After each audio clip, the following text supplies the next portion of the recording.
So today Triumph posted another teaser for their imminent Tiger 1200 update. This time it confirms that the T-plane crank that was first used on the Tiger 900 will in fact be deployed here as well. So in this video I'm going to tell you what the T-plane crank is, why it's a big deal, the pros and cons, and also why I'm a bit surprised about it. So first, a quick refresher on the crank for anyone who's not familiar. A triple cylinder engine has of course 3 cylinders, and basically all triples have the pistons attached to the crankshaft every 120 degrees. That even spacing means that they fire at even intervals, giving the rider a very smooth feel.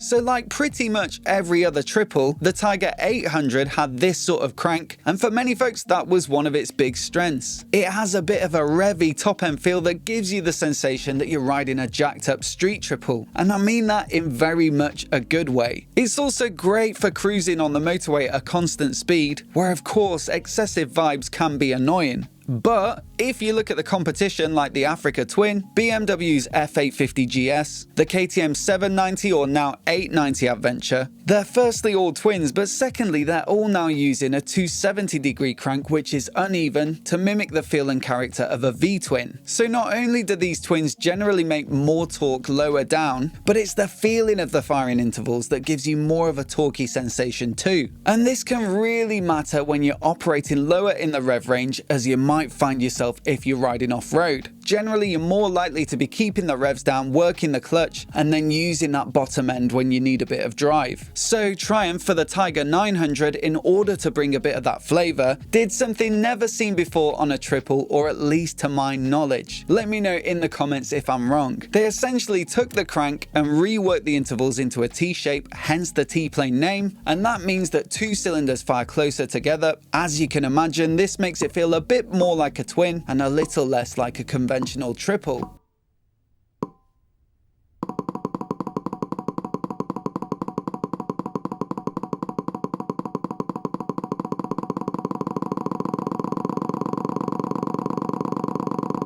And it is great. I went on the launch in Morocco and it certainly felt good and punchy in the lower revs, be that on the road or off. The torque figures are improved, and listen to that new sound.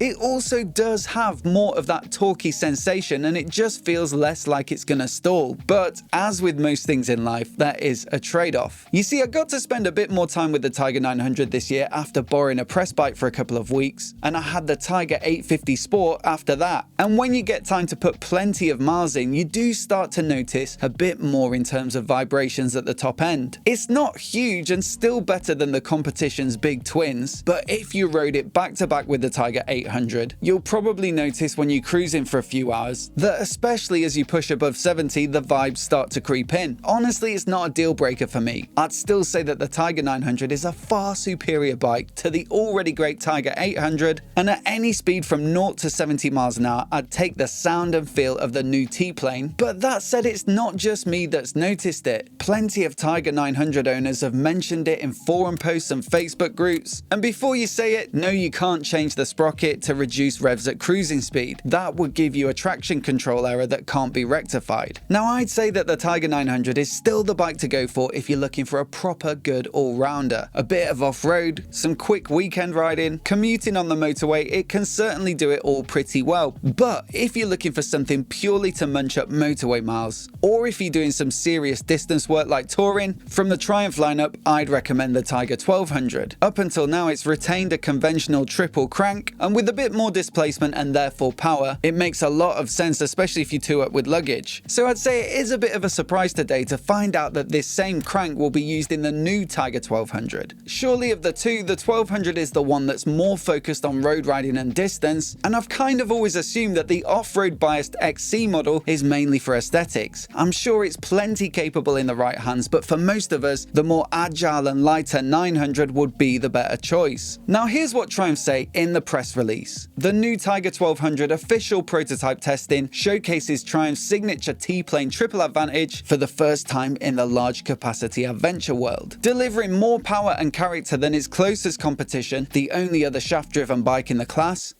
Wonder what that could be.